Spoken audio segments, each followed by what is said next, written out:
The schoolhouse bell tolled 7 times across the October morning, its bronze voice echoing off the birch trees that pressed close against the building's weathered, clapboard walls. Margaret Thorne stood at the threshold, her worn leather satchel heavy with lesson plans and the weight of 23 years teaching children in this corner of Vermont, where the mountains kept their secrets and the lake never quite thawed, even in summer. She had always been different, and the children sensed it immediately. Not the obvious differences that marked other spinster teachers. The slight tremor in her left hand when she wrote on the blackboard, or the way she sometimes paused mid-sentence, as if hearing voices from empty air.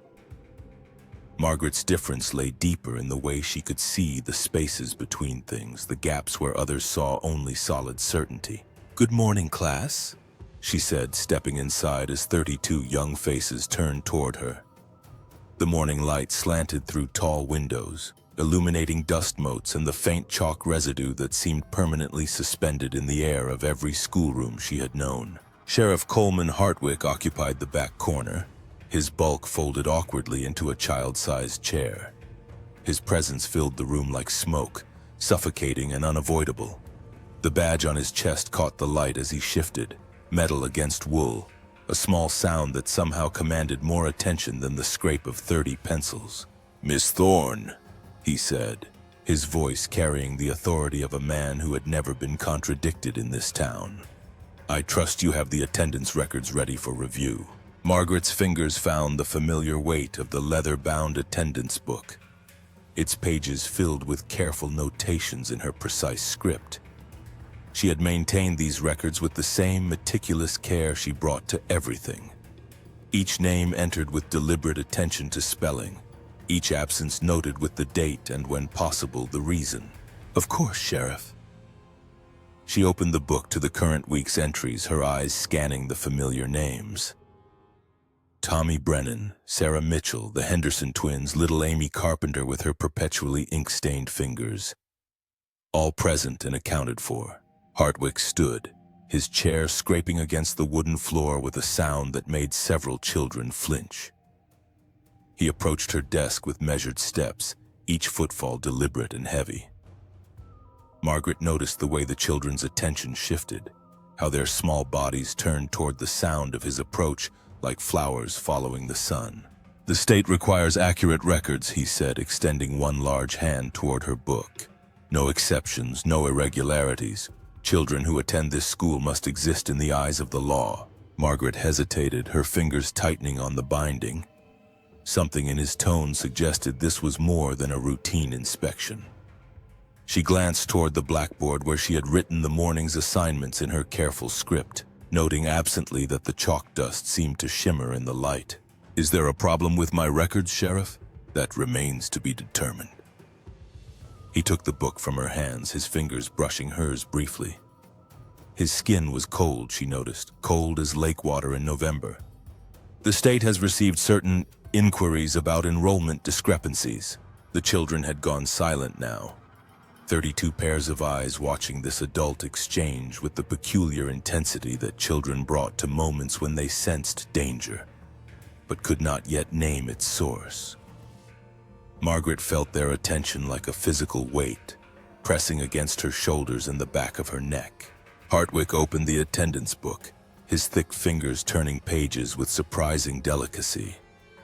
Margaret watched his face as he read, noting the slight tightening around his eyes, the way his jaw set as he reached the current week's entries.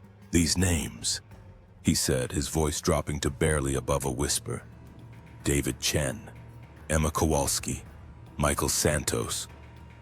He looked up at her, his pale blue eyes holding a hardness she had not seen before. "Show me these children." Margaret's heart began to beat faster, a rhythm she could feel in her throat and wrists. She glanced toward the classroom, her eyes moving across the familiar faces. Tommy Brennan in the third row, his freckled face turned toward them with unconcealed curiosity. Sarah Mitchell near the window, her blonde braids catching the morning light. The Henderson twins sharing a desk despite her repeated attempts to separate them. "I'm not sure I understand," she said carefully. "Simple enough question. Hartwick's voice carried a new edge, sharp as winter wind. David Chen, where is he sitting?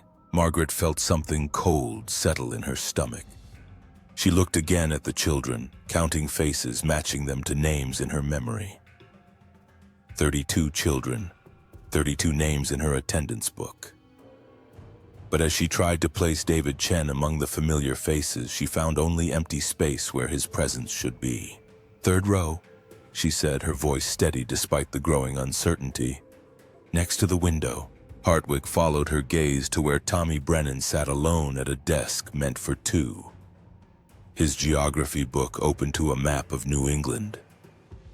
The sheriff's expression shifted, becoming something between confusion and suspicion. I see only the Brennan boy. Margaret stared at the empty space beside Tommy. She could remember David Chen clearly. Dark hair that fell across his forehead, serious brown eyes, a quiet child who excelled at arithmetic but struggled with reading. She could remember calling his name just minutes ago, could remember his soft present in response. Emma Kowalski, Hartwick continued, his voice growing harder. Michael Santos, show me where they sit. The classroom felt suddenly smaller, the walls pressing inward as Margaret's eyes moved from desk to desk. She could remember each child clearly, could recall their faces and voices and the particular ways they held their pencils or raised their hands to ask questions. But as she looked now at the assembled students, she saw only familiar faces, children whose names she had known for weeks or months or years. There seems to be some confusion, she said, her teacher's voice steady and professional despite the hammering of her heart. No confusion. Hartwick closed the attendance book with a sharp snap that echoed through the room. These names exist in your records. These children do not exist in this classroom. That constitutes a serious irregularity. The word hung in the air like smoke from a snuffed candle. Margaret felt the children's attention sharpen, their young minds beginning to grasp that something was wrong, that the familiar rhythm of the school day had been disrupted by forces beyond their understanding. Perhaps if you could give me a moment to review my notes. No. Hartwick's voice cut across hers with the finality of a courthouse gavel. These records will be submitted to the State Education Department for investigation. Until this matter is resolved, you will maintain only accurate attendance for children who can be physically verified.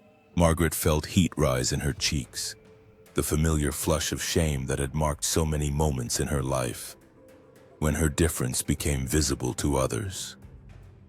She had learned long ago to hide the things she saw that others could not, the spaces between solid objects where light seemed to bend and shift. She had built her career on careful attention to detail, on being more thorough and precise than anyone could question. I assure you, Sheriff, my records have always been accurate. Then you won't mind explaining to the parents of David Chen, Emma Kowalski, and Michael Santos why their children appear in your attendance book, when according to school district records, no such children have ever been enrolled. The words hit Margaret like cold water. She gripped the edge of her desk, feeling the solid wood beneath her palms as the room seemed to tilt slightly around her. The children watched in fascination and growing alarm as their teacher's composed facade began to crack. That's impossible, she whispered. Is it? Hartwick stepped closer, close enough that she could smell the tobacco on his breath and the wool of his heavy coat. Or is it possible that you've been maintaining fictional records? Creating imaginary students for reasons the state would very much like to understand? Margaret's mind raced, searching for an explanation that would make sense to this man whose world contained only what could be measured and documented. She thought of David Chen's careful handwriting, of Emma Kowalski's habit of humming softly while she worked, of Michael Santos's infectious laugh during recess. These children were as real to her as any others, as solid and present as Tommy Brennan or Sarah Mitchell. I need to check my enrollment files, she said, grasping for time and space to think. You need to understand something very clearly. Hartwick leaned down, bringing his face level with hers. This community has rules, simple rules. Children who attend school exist. Teachers who work in this district maintain accurate records. People who cannot follow these basic requirements find themselves unemployed and unwelcome. The threat settled over the classroom like frost, visible in the way the children shrank back in their seats and the way Margaret's hands began to tremble slightly. She had worked too hard and too long to build her place in this community, had endured too many whispered comments about the spinster teacher with her odd ways and her solitary life by the lake. "I understand," she said quietly. "Good." Hartwick straightened, tucking the attendance book under his arm. "I'll return this tomorrow after it's been properly reviewed. Until then, teach only the children you can see." He moved toward the door with the same measured pace, each step deliberate and heavy. As he reached the threshold, he paused and turned back to face the classroom. "Children," he said, his voice assuming the false warmth adults used when addressing young people they did not particularly like. "Remember that truth is important. Always tell the truth about what you see and what you know. Your teacher is counting on you to be honest." The warning was clear enough, though delivered in language the younger children might not fully grow. Margaret watched as several of the older students exchanged glances, their faces showing the particular alertness that came when adults began speaking in codes. After Hartwick left, the classroom fell into an uneasy quiet. Margaret stood at her desk, feeling exposed and vulnerable without the familiar weight of her attendance book. She could sense questions forming in the children's minds, could see the way they looked at her with new uncertainty. "Well then," she said, summoning her teaching voice from some reserve of professional composure, "let's begin with arithmetic." But as she turned toward the blackboard, she noticed something that made her breath catch in her throat. There, written in chalk dust that seemed to shimmer slightly in the morning light, were 3 names that had not been there moments before. David Chen, Emma Kowalski, Michael Santos. The chalk seemed to pulse with its own faint luminescence, visible only when she looked at it indirectly. Margaret glanced quickly at the children, but their attention was focused on their arithmetic books, small faces bent over columns of numbers. She reached for the eraser, her hand moving toward David Chen's name. But as her fingers approached the board, she felt a resistance, as though the air itself had thickened around the chalk marks. The sensation sent a chill down her spine, a cold that seemed to seep into her bones. From somewhere in the back of the classroom came a soft whisper, barely audible above the rustle of turning pages. "Don't erase us." Margaret spun around, her eyes scanning the rows of bent heads. None of the children had looked up. None showed any sign of having spoken, but the words hung in the air like incense, heavy with meaning and desperation. She turned back to the board, staring at the 3 names that shimmered like heat mirages in the chalk dust. Her heart hammered against her ribs as she realized that Sheriff Hartwick's investigation was only the beginning of something much larger and more dangerous than a simple clerical error. Whatever was happening in her classroom, whatever force had written those names in chalk dust that glowed with its own light, it was real, and it needed her help. The morning after Sheriff Hartwick's visit, Margaret arrived at the schoolhouse to find the official notice nailed to the front door. The paper fluttered in the October wind like a trapped moth, its state seal gleaming dully in the gray light. Her hands shook as she read the formal language that reduced her 23 years of teaching to a series of bureaucratic concerns requiring immediate remediation. Effective immediately, all attendance records for Miss Margaret Thorne's classroom will be subject to daily verification by appointed officials. Any discrepancies between recorded attendance and physical presence of students will result in suspension of teaching privileges pending full investigation. The words blurred as she read them again, her breath forming small clouds in the cold air. Behind her, she could hear the approaching voices of children walking to school, their morning chatter a familiar comfort that now felt fragile and temporary. Tommy Brennan reached the schoolhouse first, his cheeks red from the cold and his wool coat buttoned crookedly. He stopped short when he saw Margaret standing motionless before the door, the official notice still clutched in her gloved hands. "Miss Thorne, are we in trouble?" The simple question pierced through her paralysis. She folded the notice quickly and slipped it into her coat pocket. then turned to face Tommy with what she hoped passed for a reassuring smile. "Not at all, Tommy. Just some paperwork from the state. Nothing for you to worry about." But as more children arrived and gathered around the schoolhouse steps, Margaret could see in their faces that they remembered yesterday's tension, the way Sheriff Hartwick's presence had changed the very air in their classroom. They clustered together with the instinctive wariness of young animals sensing a predator nearby. She unlocked the door and led them inside, going through the familiar morning routines with mechanical precision. Coats hung on pegs, lunch pails placed on the shelf by the window, books retrieved from desks. But underneath the ordinary rhythm of the school day, Margaret felt a current of electricity that made her skin prickle with awareness. The blackboard had been cleaned sometime during the night. Not a trace remained of the 3 names that had appeared in shimmering chalk dust, as though they had never existed at all. Margaret stared at the blank surface, remembering the whispered plea that had seemed to come from empty air. "Don't erase us." At exactly 8 o'clock, the schoolhouse door opened again. Margaret's heart sank as she recognized the figure in the doorway. Not Sheriff Hartwick this time, but his deputy, a thin man named Clement Rourke, whose pale eyes missed nothing, and whose presence in any room felt like winter settling in to stay. "Miss Thorne." Rourke's voice carried no warmth, only the flat efficiency of a man performing an unpleasant duty. "I'm here for the daily verification."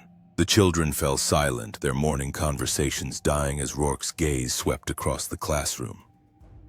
Margaret watched him count heads with mechanical precision, his lips moving silently as he tallied rows and assigned numbers to faces.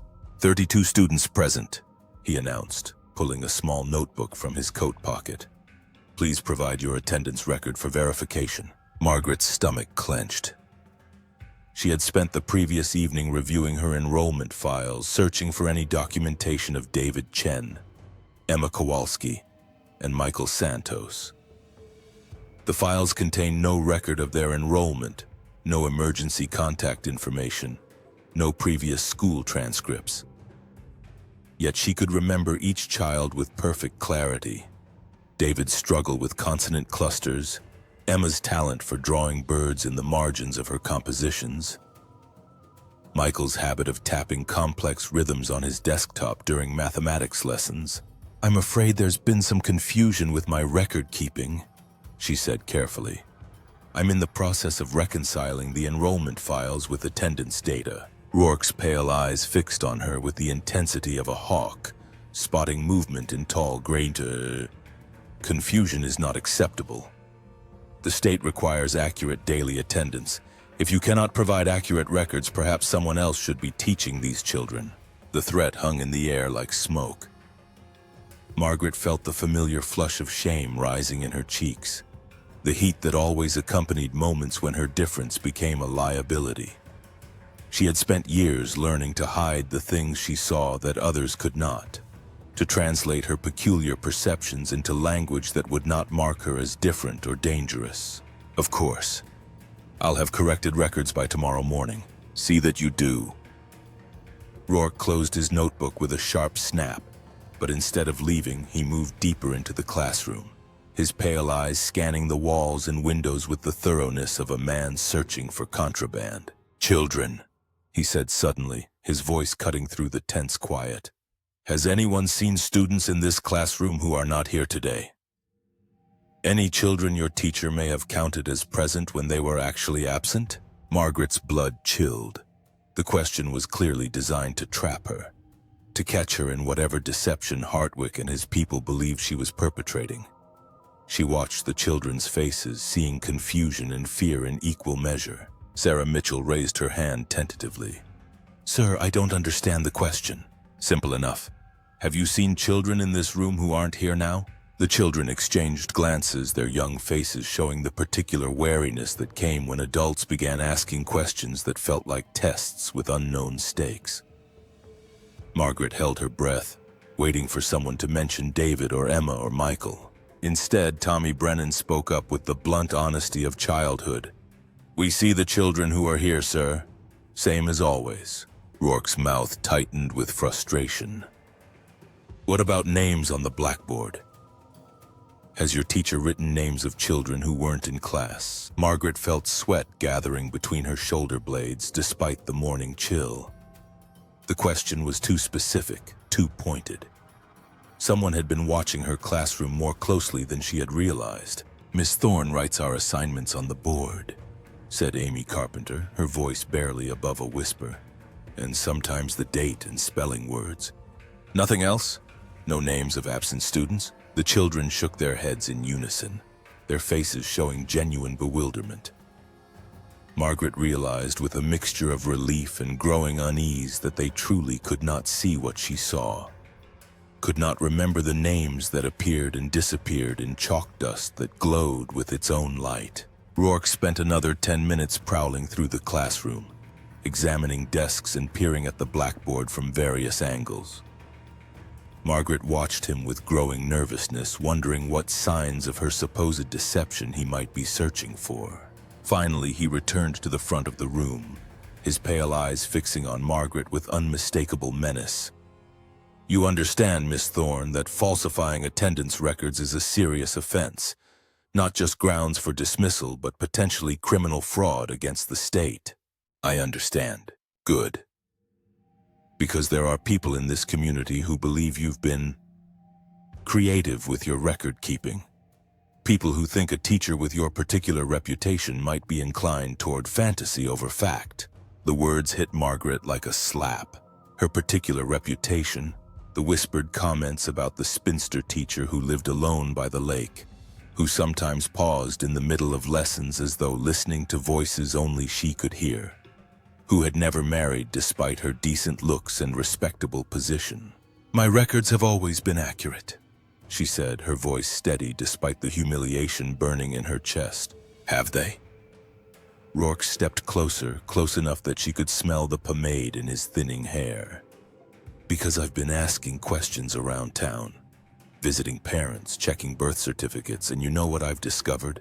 Margaret's heart hammered against her ribs. She could sense the children's attention focused on this adult confrontation, could feel their growing anxiety as they witnessed their teacher being challenged and threatened. No family in this town has ever heard of David Chen, Emma Kowalski, or Michael Santos. No birth records, no baptismal certificates, no family histories.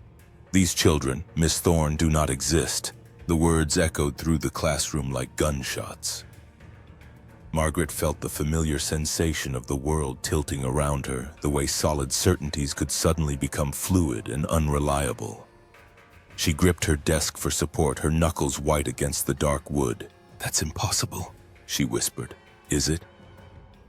Or is it possible that you've been seeing things that aren't there?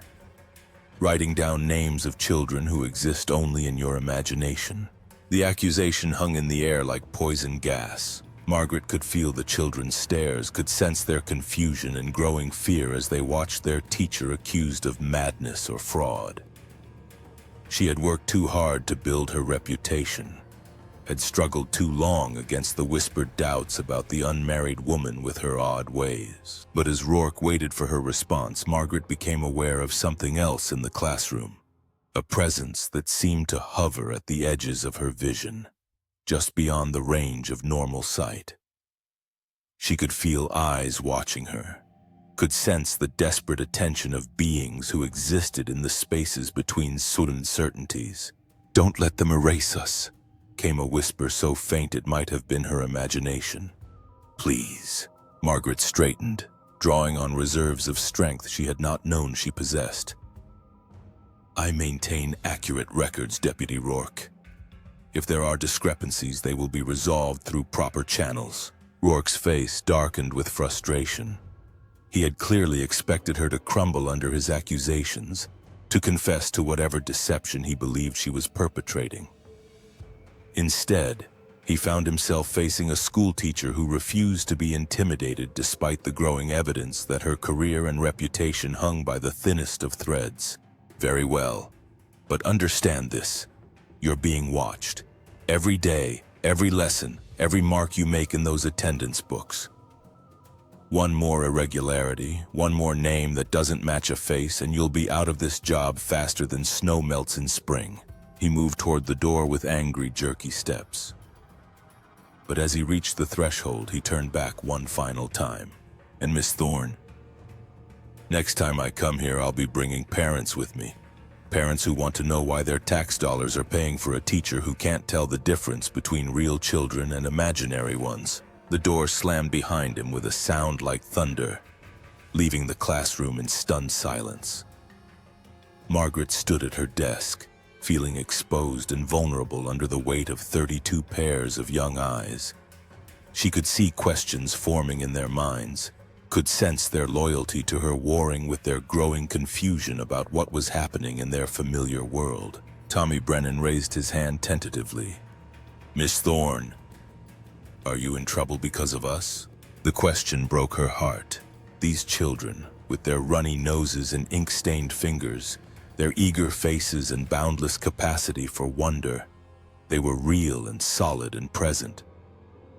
But somewhere in the spaces between their desks, in the gaps between what could be seen and what could be documented, other children waited for her to acknowledge their existence. "No, Tommy, you're not the problem." But as she turned toward the blackboard to begin the day's lessons, Margaret saw them again. 3 names written in chalk dust that seemed to glow with its own desperate light. David Chen, Emma Kowalski, Michael Santos. The letters pulsed like heartbeats, visible only when she looked at them sideways, existing only in the peripheral vision of her peculiar sight. She reached for the eraser, then stopped.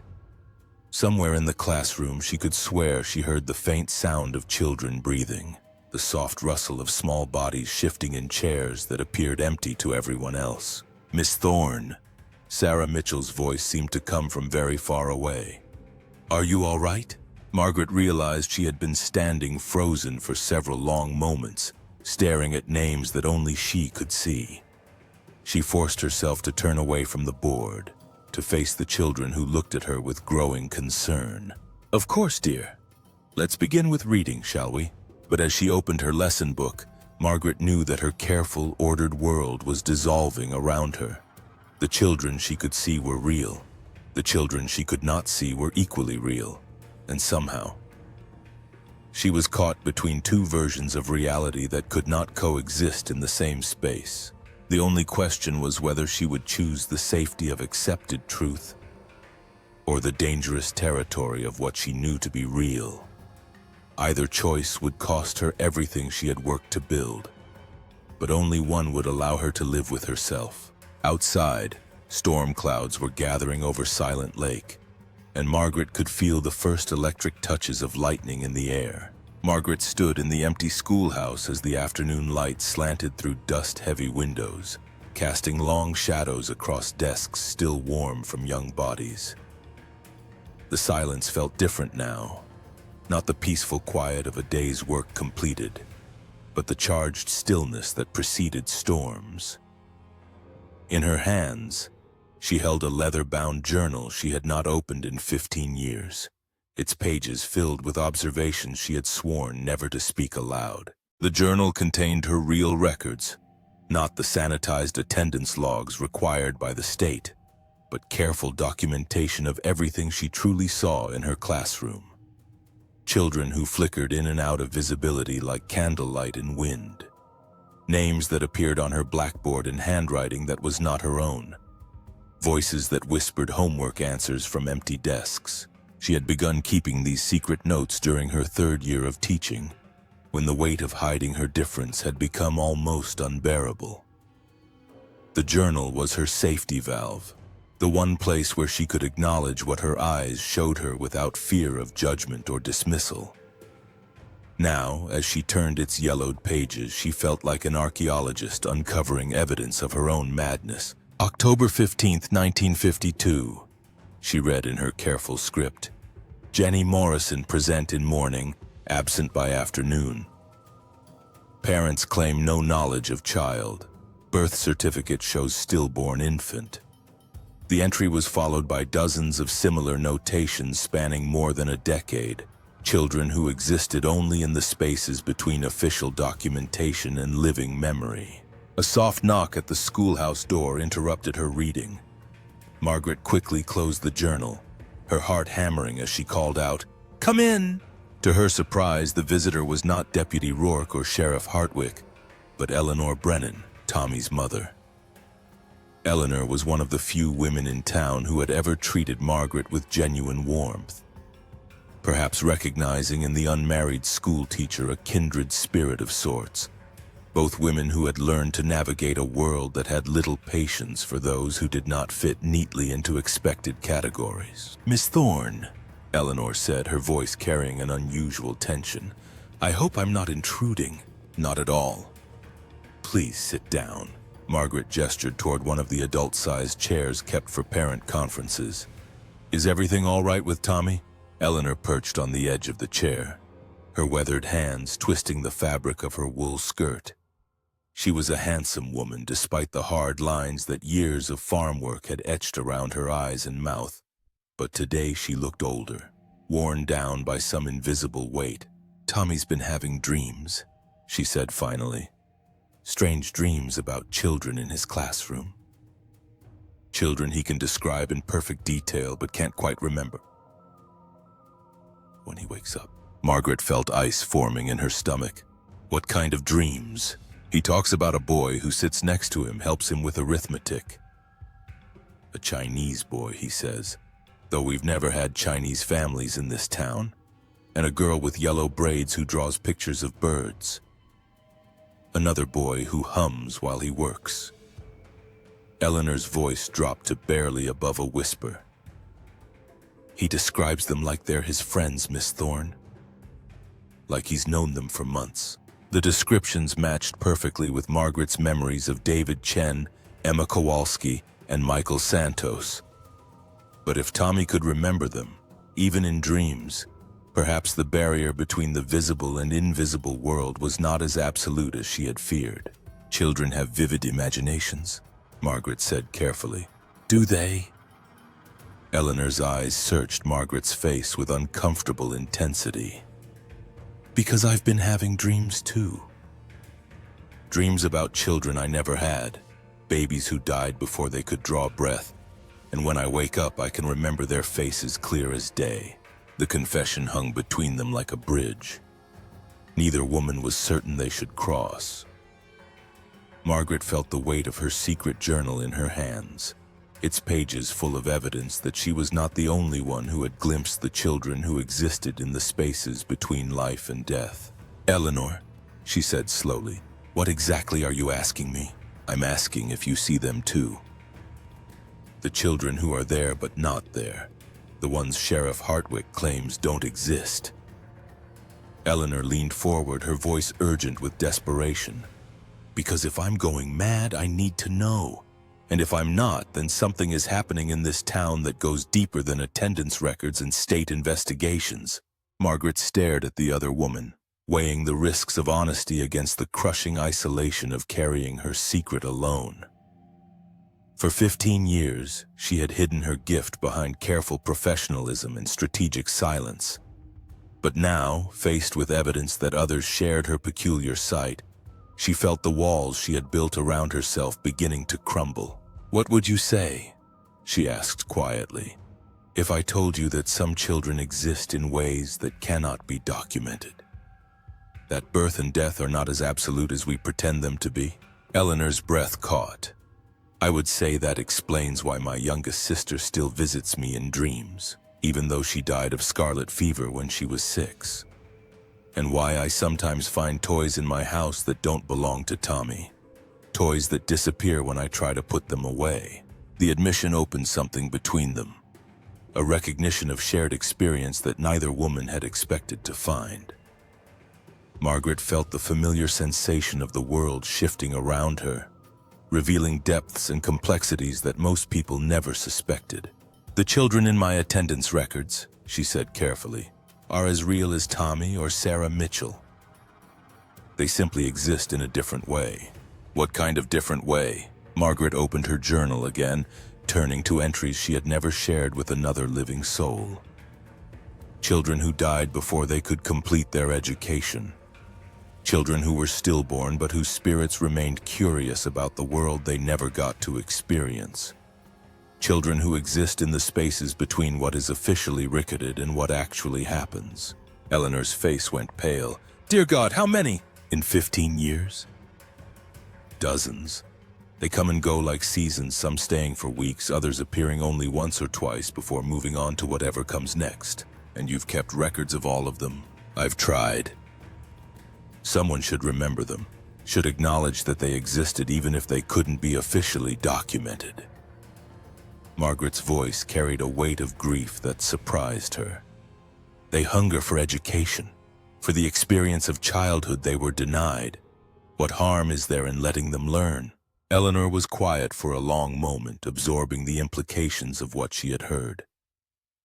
Outside, the wind was picking up, rattling the schoolhouse windows and sending leaves skittering across the wooden steps. Sheriff Hartwick doesn't see them, Eleanor said finally. No. Most people can't. It's a particular kind of sight, like being able to see certain colors that others are blind to. Margaret hesitated, then decided on complete honesty. I've always been different in that way. Even as a child, I saw things that others couldn't. And now they're threatening to destroy you for it. The words struck home with brutal accuracy. Margaret nodded, feeling tears prick at the corners of her eyes. I can't prove the children exist. I can't produce birth certificates or enrollment forms. All I have is my word, and my word has never been enough in a world that values only what can be measured and documented. Eleanor stood abruptly, pacing to the window where she stared out at the darkening sky. There has to be a way. Some kind of proof that even Hartwick couldn't dismiss. What kind of proof? How do you document a ghost? How do you provide evidence for children who exist only in the spaces between official reality? I don't know. But I know this. If they're coming to Tommy in dreams, if I can remember children I never had, then we're not the only ones who can sense them. Eleanor turned back toward Margaret, her face set with determination. There have to be others. Other parents, other families who have glimpsed these lost children. Margaret felt a flutter of hope in her chest, fragile as a butterfly wing, but real nonetheless. You think we could find them? People willing to admit they've seen what cannot officially exist? I think we have to try.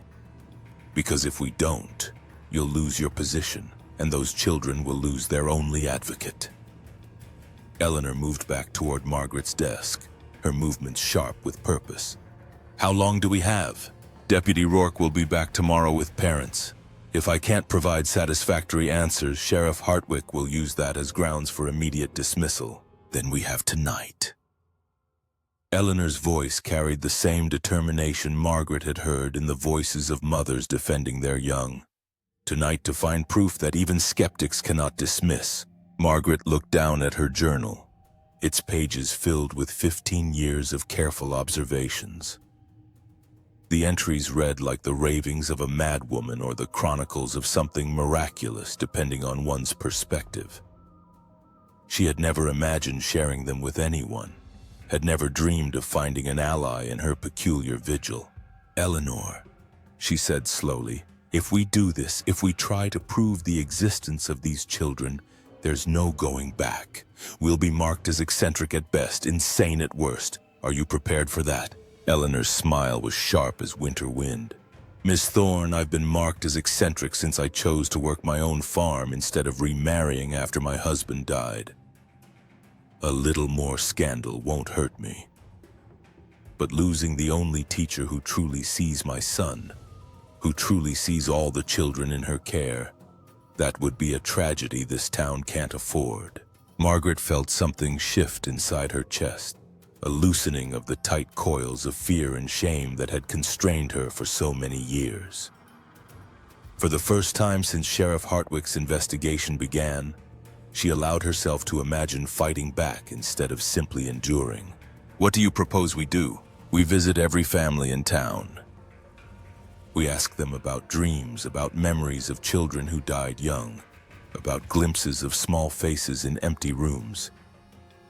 and we document everything." Eleanor's eyes gleamed with purpose. If these children exist in the spaces between life and death, then their families exist in those spaces too. We just have to help people remember. Margaret closed her journal and slipped it into her coat pocket. Outside, storm clouds were gathering over Silent Lake, and she could smell rain in the wind. But for the first time in days, she felt something other than despair. Where do we start? With the oldest families, the ones who have been burying children in this town for generations. Eleanor moved toward the door, then paused. "Miss Thorne, thank you for trusting me with this. I know it couldn't have been easy." Margaret followed her toward the door, turning to look back once at the classroom where invisible children waited patiently for someone to acknowledge their existence. On the blackboard, 3 names shimmered in chalk dust that glowed with its own light. David Chen, Emma Kowalski, Michael Santos. "Thank you for believing me," she said quietly. As they stepped out into the gathering storm, Margaret realized that everything would change after tonight. Either they would find proof that could save her career and validate her gift, or they would both be marked as delusional women whose testimony carried no weight in the rational world of official documentation. But for the first time in her adult life, she would not be facing that judgment alone. Thunder rolled across Silent Lake as the first drops of rain began to fall. The rain had turned to sleet by the time Margaret and Eleanor reached the Chen family's small house on Maple Street, their breath forming clouds in the bitter air as they climbed the sagging porch steps. Margaret's hands shook as she raised her fist to knock, not from cold but from the weight of what they were about to attempt. In her coat pocket, her secret journal pressed against her ribs like a guilty conscience. The door opened to reveal James Chen, a slight man whose family had run the town's only laundry for nearly 20 years. His dark eyes moved between Margaret and Eleanor with the wariness of someone accustomed to being the only Chinese face in a sea of suspicious New England farmers. "Miss Thorne," he said carefully. "Mrs. Brennan, is there some problem with the school?" Margaret felt Eleanor's encouraging presence beside her as she gathered courage for words that could destroy what remained of her reputation. "Mr. Chen, we're here to ask about your son David." The change in James Chen's face was immediate and devastating. Color drained from his features, leaving him pale as winter ash. His hand tightened on the doorframe until his knuckles went white. "We have no son named David," he said, but his voice carried the hollow quality of a man reciting words he had been forced to memorize. "Mr. Chen," Eleanor said gently, "we know about the dreams." James Chen's breath caught audibly. Behind him, Margaret could see into the small, tidy house where a woman's voice called out in accented English, "James, who is at door?" "Please," Margaret whispered, "just 5 minutes. We need to understand what's happening to the children in this town." For a long moment, James Chen stood frozen in the doorway, clearly torn between the safety of denial and the dangerous territory of truth. Finally, he stepped back and gestured for them to enter. The Chen household was smaller than Margaret had expected, but immaculately clean and filled with the lingering scent of soap and pressed linen. Mrs. Chen emerged from the kitchen, wiping her hands on a flour-dusted apron. She was a tiny woman with steel-gray hair pulled back in a severe bun, but her dark eyes held the same warmth Margaret had often seen in David's face during her dreams of him. "This is my wife, Mei Lin," James said quietly. "Mei Lin, this is Miss Thorne from the school." Mei Lin Chen's face lit with recognition. "Ah, the teacher. David speaks of you so often in his..." Her words trailed off as she caught her husband's warning look, and the light faded from her eyes. "We have no David," she finished dully. Margaret felt her heart breaking for these parents who had been forced to deny their child's existence. She pulled her journal from her coat pocket, opening it to the pages where she had documented David's presence in her classroom. "October 10th, she read aloud. "David Chen struggled with reading comprehension but excelled at mathematics. helped classmates understand fractions by drawing circles divided into parts. She looked up at Mei Lin Chen's face, seeing tears gathering in the older woman's eyes. October 15th. David asked thoughtful questions about the Civil War, particularly interested in stories of divided families. "Stop!" James Chen said sharply. "Please stop." But Mei Lin had moved closer, her small hands reaching toward the journal as though it contained something precious. "You see him," she whispered. "You see our boy." "Mei Lin, no," James warned. "I will not be silent anymore." The small woman's voice carried a strength that seemed to fill the tiny room. "For 3 years we pretend. We say we have no son. We let them make us lie about our own child." Margaret exchanged a glance with Eleanor, sensing that they had stumbled into something much larger than attendance irregularities. 3 years? She asked gently. Mei Lin Chen's face, crumpled with grief, held too long in slants. "David was stillborn, cord wrapped around neck. Doctor said brain never got air, said he died before first breath." She pressed her hands to her chest. "But I felt him move after. I felt him trying to live. The dream started right after," James added reluctantly. "Dreams where David was alive, growing up, going to school. So real we could remember conversations with him, could remember teaching him to write his name. Sheriff Hartwick visited us last month." Mei Lin continued, her voice growing stronger. "Said teacher was making up children, putting false names in records.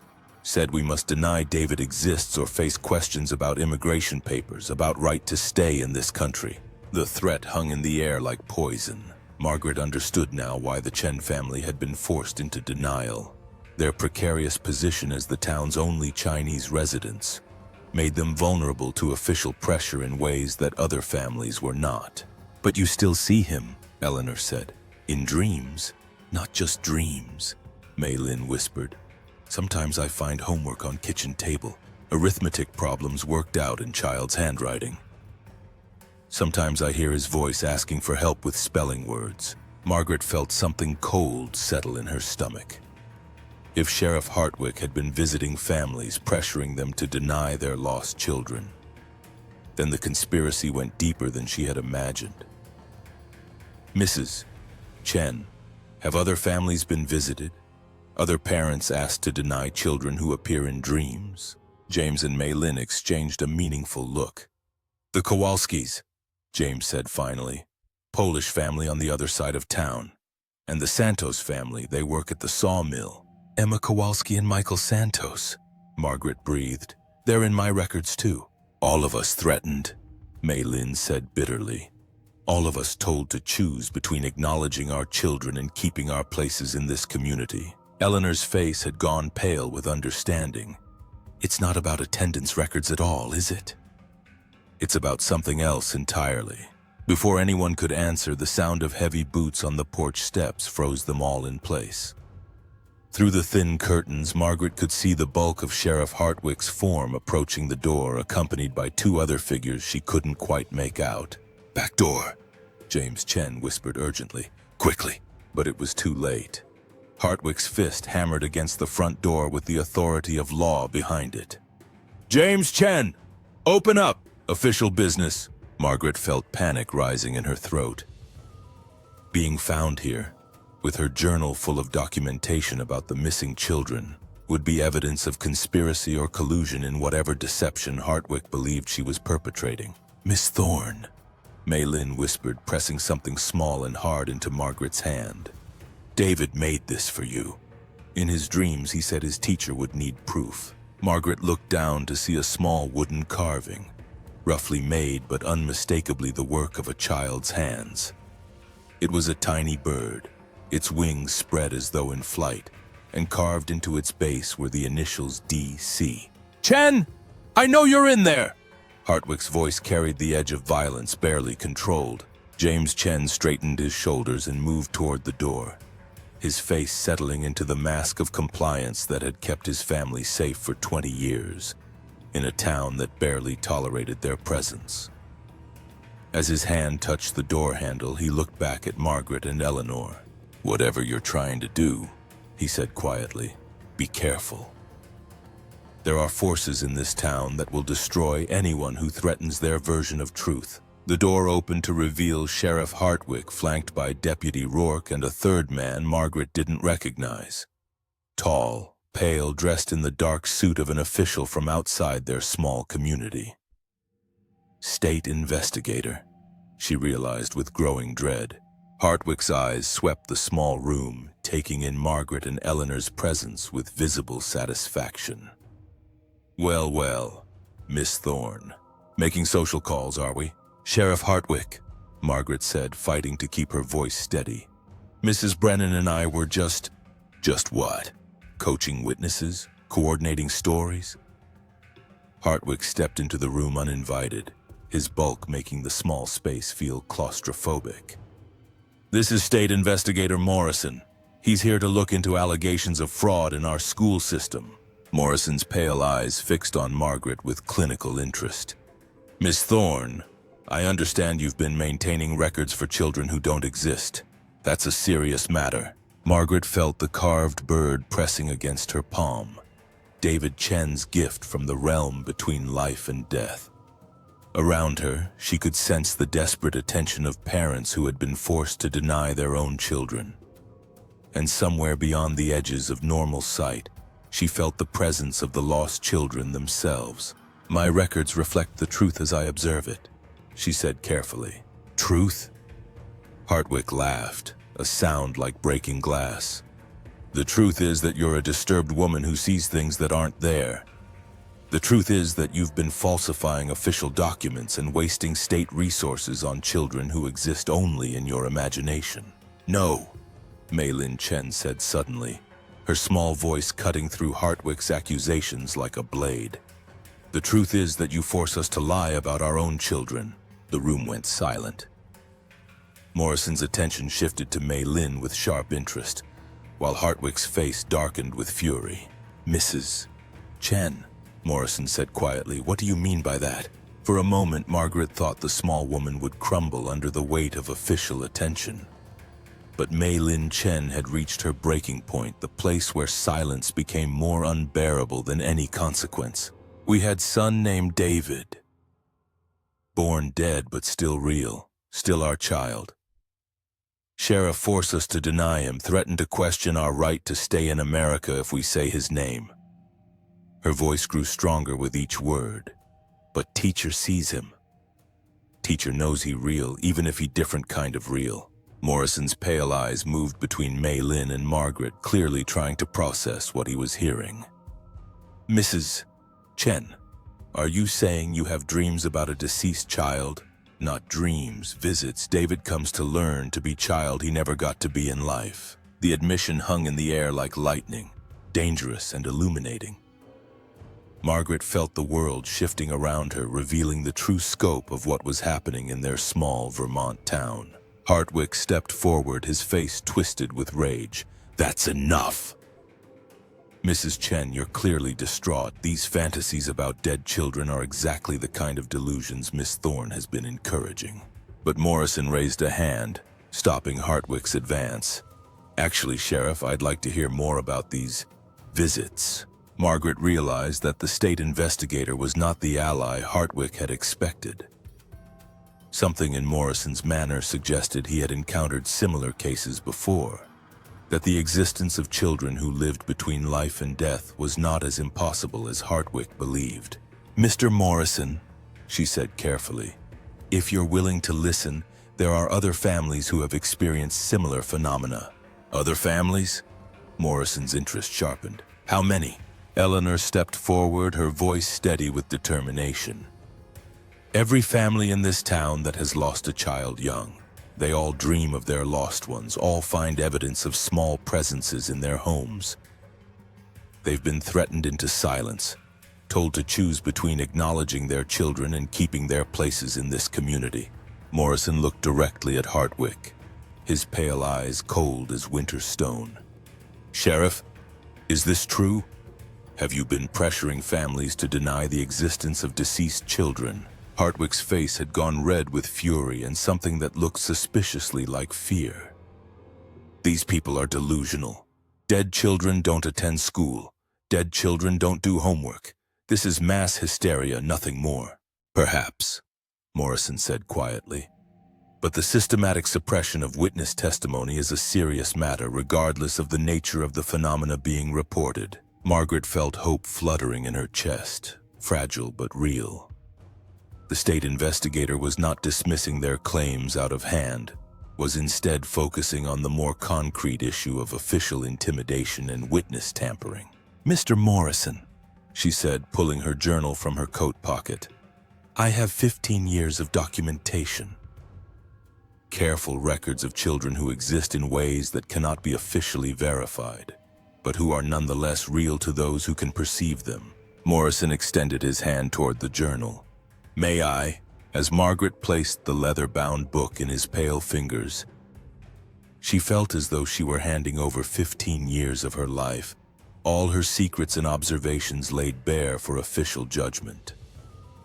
The carved bird David Chen had given her seemed to pulse with warmth against her palm, a reminder that some truths were worth the risk of destruction.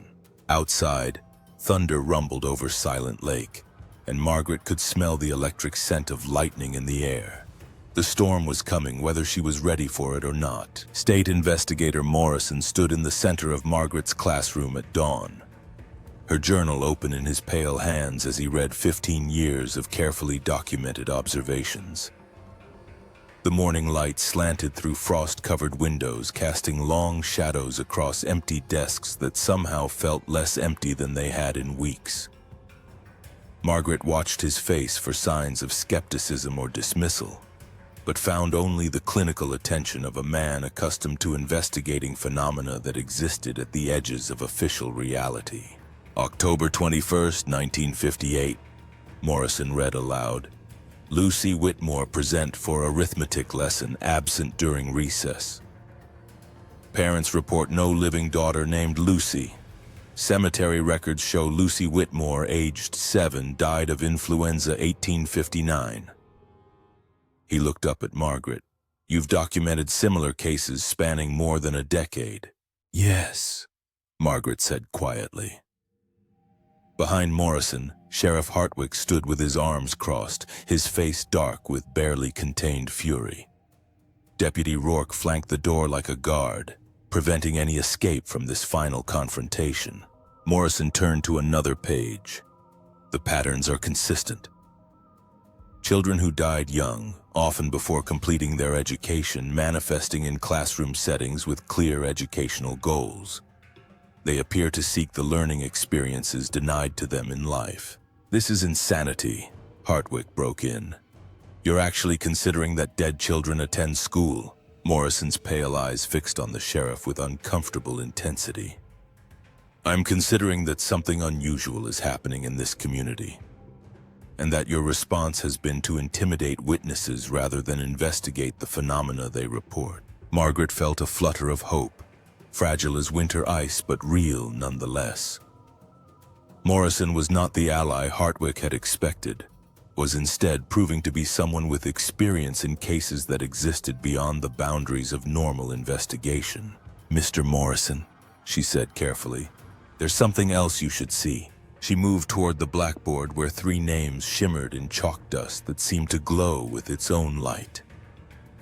The letters pulsed like heartbeats, visible only when viewed peripherally, existing in the spaces between direct observation and absolute certainty. "David Chen, Emma Kowalski, Michael Santos," she read. "These names appear without my writing them, always in the same script, always accompanied by the same phosphorescent quality in the chalk." Morrison approached the blackboard, his head tilted as he examined the seemingly blank surface.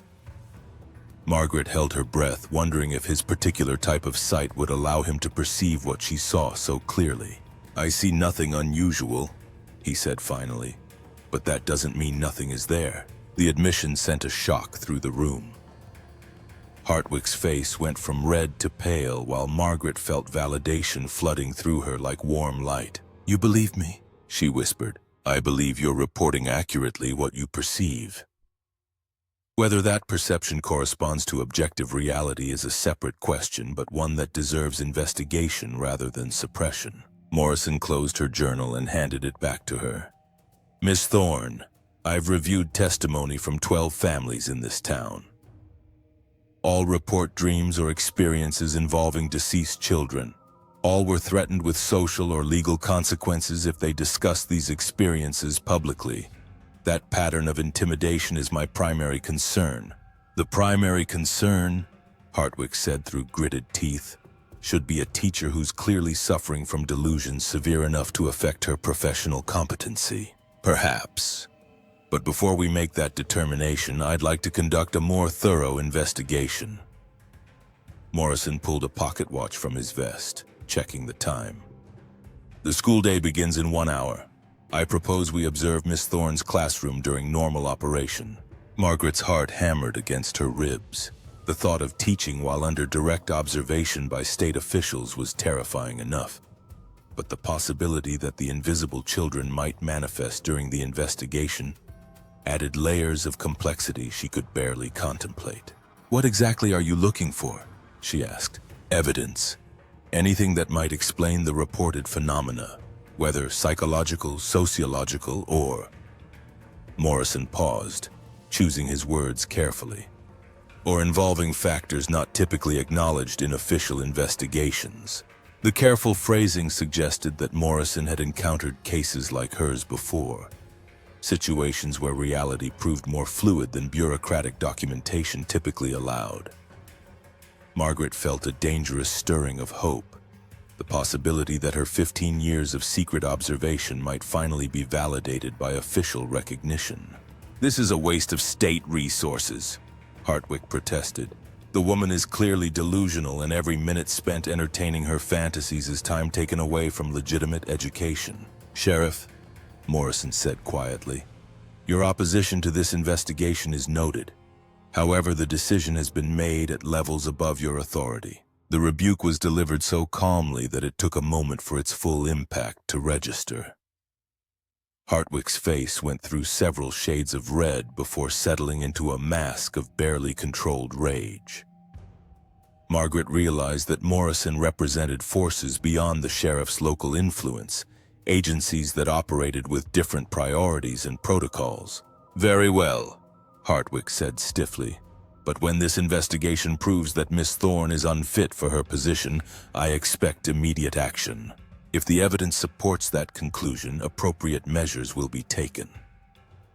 Morrison's pale eyes fixed on Margaret with clinical interest. Miss Thorne, do you have any concerns about proceeding with classroom observation? Margaret thought of the children who existed in the spaces between certainty and denial. The lost souls who sought education in the only way available to them.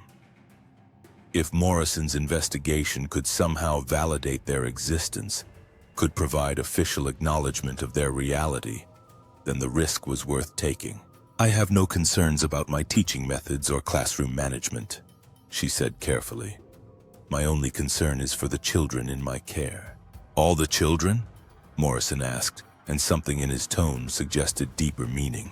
All the children, Margaret confirmed. At 8 o'clock, the school bell tolled across the October morning, its bronze voice carrying across frost-covered fields toward farmhouses where children bundled themselves into coats and scarves.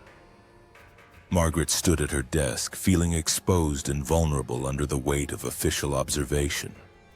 Morrison had positioned himself in the back corner previously occupied by Sheriff Hartwick, his pale eyes missing nothing. Hartwick himself stood by the windows, his bulk radiating disapproval like heat from a stove. The children filed in with their usual morning chatter, but Margaret could sense their awareness of the adult tension that filled the room. Tommy Brennan caught her eye and offered an encouraging smile, while Sarah Mitchell looked nervous as she took her seat near the window. 32 young faces turned toward Margaret with the expectation of normalcy despite the presence of observers who clearly represented something far from normal. Good morning, class, Margaret said, summoning her teacher's voice from reserves of professional composure. Good morning, Miss Thorne, came the chorus of young voices, familiar and comforting despite the circumstances. As she began the morning's lessons, Margaret felt the peculiar double consciousness that had marked her entire teaching career. Part of her attention focused on the visible children, part always aware of the presences that hovered at the edges of normal sight. Today, that peripheral awareness felt particularly acute, as though the official attention trained on her classroom had somehow amplified her ability to perceive what others could not. "Today we'll review yesterday's arithmetic problems," she announced, turning toward the blackboard. As she reached for chalk, her breath caught in her throat. There, written in letters that seemed to pulse with their own light, were the answers to homework problems she had not yet assigned. 17 plus 24 equals 41, 63 minus 18 equals 45. Margaret glanced back at Morrison, wondering if he could perceive the glowing script. His face remained impassive, but she noticed his pale eyes focused intently on the blackboard. "Miss Thorne!" Tommy Brennan's voice seemed to come from very far away. "Are you all right?" Margaret realized she had been standing frozen, staring at homework answers written by invisible hands. She forced herself to move, to begin the familiar routine of morning mathematics, despite the supernatural assistance that only she could see. "Let's begin with simple addition," she said, writing problems on the board. As she worked, she became aware of whispered voices offering encouragement to the visible children. Ghostly tutors helping with difficult calculations. "Very good, Sarah," she heard herself saying as Sarah Mitchell worked through a subtraction problem. But even as she praised the visible child, Margaret was aware of another presence beside Sarah's desk. A translucent figure with yellow braids who pointed toward the correct numbers with fingers that cast no shadow. The morning progressed with surreal normalcy. Margaret taught reading and spelling while invisible children read along, their voices creating a subtle harmony that only she could hear. Morrison observed everything with the focused attention of a scientist studying a new species, making occasional notes in a small leather book. During recess, as the visible children played outside under Deputy Rourke's watchful eye, Morrison approached Margaret's desk. "Interesting lesson," he said quietly. "You seem to respond to stimuli that aren't apparent to other observers." "I respond to all the children in my classroom," Margaret said carefully.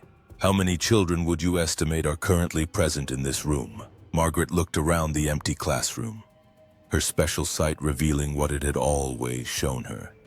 Children who existed in the spaces between life and death, lost souls seeking the education they had been denied. She could see David Chen at his usual desk, working diligently on arithmetic problems with the intense concentration she remembered from life. Emma Kowalski sat by the window, her yellow braids shining with ethereal light as she drew pictures of birds in margins only she could see. Michael Santos hummed softly while organizing pencils with the methodical care of a child who found comfort in order. 35. She said finally. 32 visible students, 3 others. Morrison made a note in his book. "The 3 others correspond to the names in your attendance records?" "Yes." "Can you describe them?" Margaret looked at the invisible children who had become as real to her as any others she had taught. David Chen, age 8. Dark hair, serious disposition, excellent at mathematics, struggles with reading comprehension. Emma Kowalski, age 7. Blonde braids, artistic temperament, draws constantly, particularly birds and flowers. Michael Santos, age 9, cheerful personality, hums while working. All 3 display the curiosity and eagerness to learn that characterizes children their age. Morrison wrote steadily as she spoke, his pale eyes occasionally glancing toward the desks she described. "Miss Thorne, in your professional opinion, are these children receiving educational benefit from their presence in your classroom?" The question surprised her with its implications. Morrison was asking not whether the children existed, but whether their existence served a legitimate educational purpose. "Absolutely," she said without hesitation. "They participate in lessons, complete assignments, demonstrate learning progress. The fact that they cannot be documented through normal channels doesn't diminish their educational needs or achievements."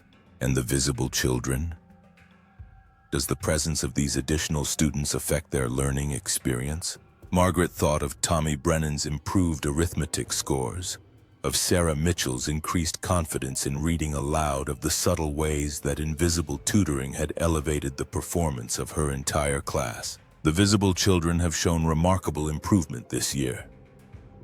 Test scores are higher, classroom participation has increased, and behavioral problems have decreased significantly. Correlation or causation? In my professional judgment, the additional educational support provided by the invisible students has created a more effective learning environment for everyone. Morrison closed his notebook and looked directly at her. Miss Thorne, are you aware that similar phenomena have been reported in other rural schools across New England? Margaret's breath caught. Other schools? 17 documented cases in the past 5 years. All involving teachers who report the presence of deceased children seeking educational opportunities. All initially dismissed as delusion or fraud until more thorough investigation revealed patterns too consistent to explain as mass hysteria. The revelation struck Margaret like lightning. She was not alone, not the only teacher whose particular sight allowed her to perceive children who existed between life and death. Somewhere across New England, other educators struggled with the same impossible balance between official reality and the truth they witnessed daily. What happened to those other teachers? She asked quietly. Some were dismissed before investigation could be completed. Others were transferred to positions where their particular talents could be utilized more effectively. Morrison's pale eyes held depths she had not suspected. The state has certain specialized educational programs, schools designed to serve students whose needs cannot be met through conventional channels.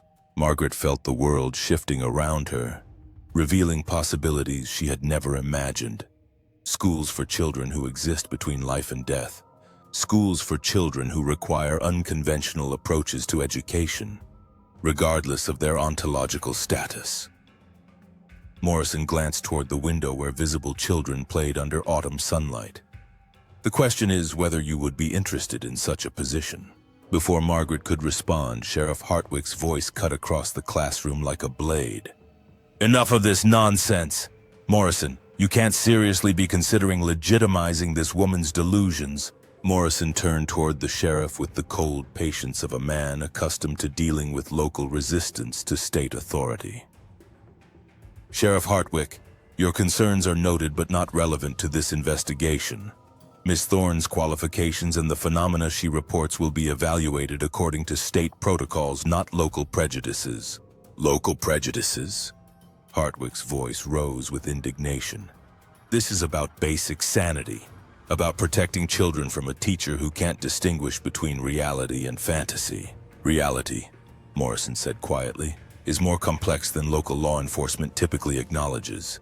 The state's educational mission includes serving all children who can benefit from instruction. Regardless of their particular circumstances, Margaret felt tears pricking at the corners of her eyes as she realized what Morrison was offering.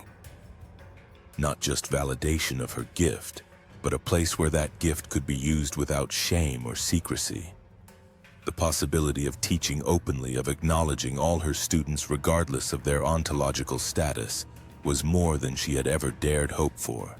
But as she looked around her familiar classroom, at desks worn smooth by generations of children both visible and invisible, she felt the weight of leaving behind everything she had built in this small Vermont town. What about my students here? She asked. The children who have found their way to this classroom? Morrison's smile was gentle. Miss Thorne, children who exist between life and death are not bound by geographic limitations. Your students would follow their teacher wherever she might serve them most effectively. Outside, storm clouds were gathering over Silent Lake, and Margaret could feel the electric touch of lightning in the air. Change was coming whether she was ready for it or not. The storm broke over Silent Lake at noon, sending sheets of rain against the schoolhouse windows, as Margaret faced the choice that would define the rest of her life. State Investigator Morrison stood by her desk with official transfer papers that represented validation of everything she had seen and taught for 15 years. Sheriff Hartwick occupied the doorway like a sentinel, his face dark with the fury of a man watching his authority challenged by forces beyond his control. The visible children huddled at their desks, sensing the adult tension that crackled through the air like electricity. But Margaret's attention was divided between their worried faces and the invisible presences that filled the spaces between. David Chen, Emma Kowalski, Michael Santos, and others who had appeared throughout the morning as word spread through whatever realm the lost children inhabited. "The position at the Whitmore Institute begins immediately," Morrison said, his pale eyes holding depths of understanding that Margaret had never expected to find in official channels. "Specialized education for students whose needs cannot be met through conventional methods. Your particular talents would be invaluable there." Margaret looked down at the transfer papers, seeing her salvation written in bureaucratic language that somehow managed to acknowledge the impossible without explicitly naming it. After 23 years of hiding her gift, of maintaining careful silence about the children only she could see, she was being offered a place where that gift would be valued rather than feared. "And if I refuse?" she asked quietly. Hartwick stepped forward, his voice carrying the weight of local authority pushed to its breaking point. "If you refuse, you'll be dismissed from this position immediately. Falsifying attendance records, maintaining fraudulent documentation, encouraging mass delusion. These are serious charges that will follow you to any other teaching position you might seek." The threat hung in the air like smoke, but Margaret noticed that Morrison did not nod in agreement. Instead, the state investigator's expression remained carefully neutral, suggesting that Hartwick's interpretation of the situation was not necessarily definitive. "Sheriff Hartwick's concerns are noted," Morrison said diplomatically. "However, the final determination rests with state educational authorities, not local law enforcement." "Then what is the state's position?" Margaret asked, feeling as though she stood at the edge of a precipice with salvation on one side and destruction on the other. Morrison opened his notebook, consulting notes he had made throughout the morning's observation. "The state recognizes that certain educators possess unusual sensitivity to phenomena that exist at the boundaries of conventional experience. Such individuals represent valuable resources that should be utilized appropriately rather than suppressed." The careful language was clearly designed to avoid explicit acknowledgement of supernatural phenomena, while still validating Margaret's experiences. She realized that Morrison represented a bureaucratic evolution, a recognition that reality contained complexities that could not always be documented through traditional methods. "What about the children here?" Margaret gestured toward the visible students, then toward the spaces where invisible children waited with desperate attention. "What happens to them if I leave?" "The visible children will receive conventional education from a replacement teacher. As for the others," Morrison's pale eyes moved across the seemingly empty spaces of the classroom. "Children of their particular nature are not geographically bound. They follow educators who can serve their needs regardless of location." Margaret felt something shift in the air around her, a sense of movement and anticipation from presences that had waited decades for acknowledgement. The invisible children were ready to follow her wherever her gift could be used most effectively. But Eleanor Brennan's voice cut through her contemplation like a bell. "What about the families?" "The parents who have been forced to deny their children's existence." Margaret turned to see Eleanor standing in the schoolhouse doorway, rain-soaked and determined. Behind her stood James and Mei Lin Chen, their faces showing the strain of 3 years spent pretending their son did not exist. Other figures gathered in the storm. Polish faces she recognized as the Kowalski family, Hispanic features that must belong to the Santos clan. "The families who have been terrorized into silence," Eleanor continued, stepping fully into the classroom despite Hartwick's glowering presence. "What happens to them when the only person who acknowledged their lost children disappears into some state program?" Morrison's attention shifted to the gathering parents, his pale eyes noting their determination despite the official intimidation they had faced. The state's investigation has revealed systematic witness intimidation regarding reported phenomena. Such intimidation is illegal regardless of the nature of the phenomena being suppressed. Meaning what exactly? Eleanor demanded. Meaning that Sheriff Hartwick and his department will face review for their handling of this matter. Threatening citizens for reporting unusual experiences regardless of their objective reality constitutes abuse of authority. Hartwick's face went from red to pale as the implications struck home. You can't be serious. These people are delusional. They claim to see dead children. They report experiences that deserve investigation rather than suppression, Morrison corrected. The state's position is that all citizens have the right to discuss their experiences without fear of official retaliation. Margaret watched the confrontation with growing understanding. Morrison's investigation was about more than just her teaching methods or even the existence of invisible children.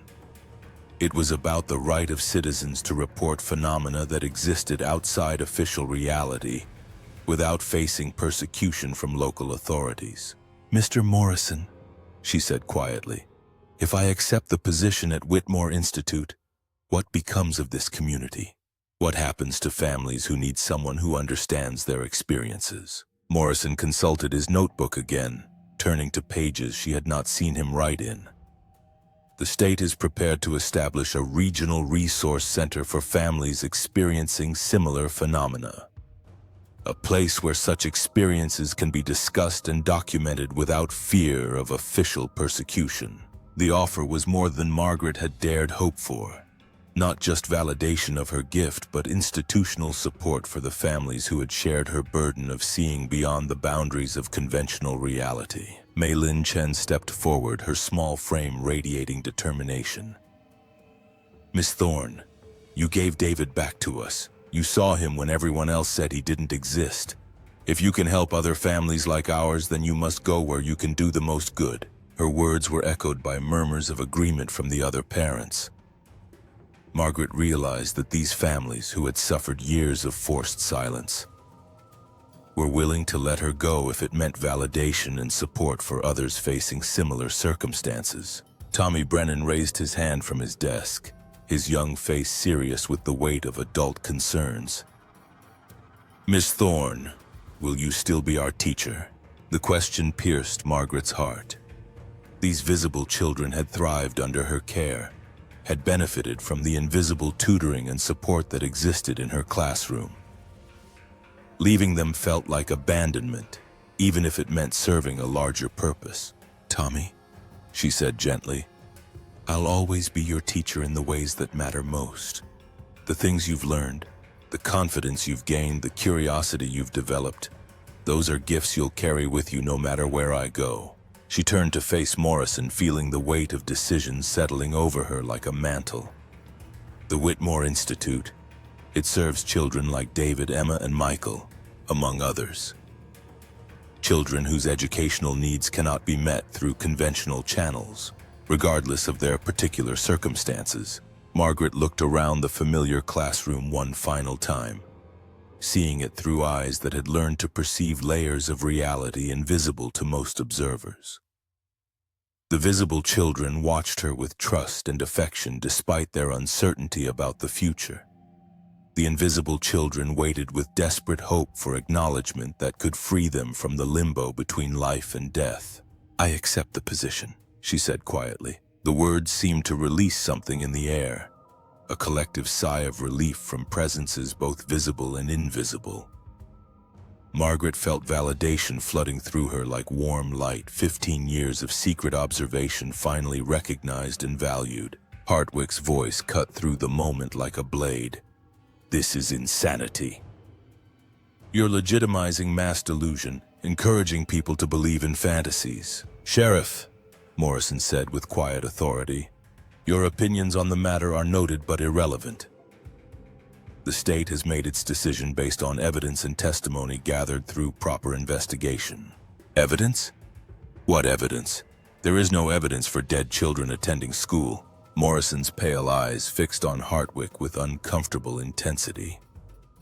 There is extensive evidence of systematic witness intimidation, abuse of authority, and violation of citizens' constitutional rights. That evidence will be forwarded to appropriate state and federal agencies for review. The threat landed with devastating precision. Hartwick's face went through several shades of pale before settling into the gray of a man watching his career collapse around him. Margaret realized that Morrison's investigation had uncovered far more than supernatural phenomena.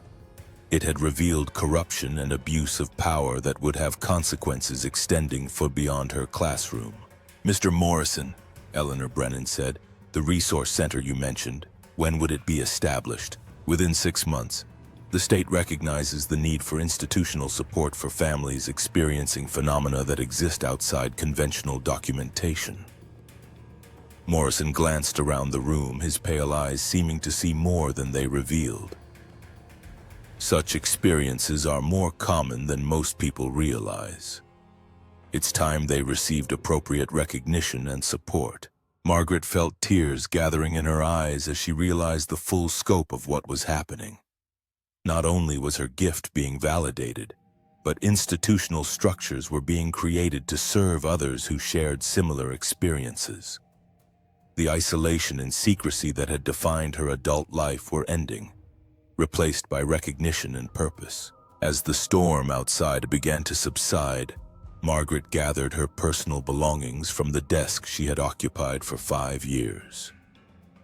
The familiar weight of her grade book, the smooth texture of well-used chalk, the faint scent of children and learning that permeated every schoolhouse, these physical anchors to her teaching life felt both precious and temporary.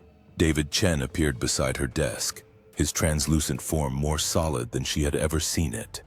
"Thank you," he whispered, his young voice carrying gratitude that seemed to echo from dimensions beyond normal perception.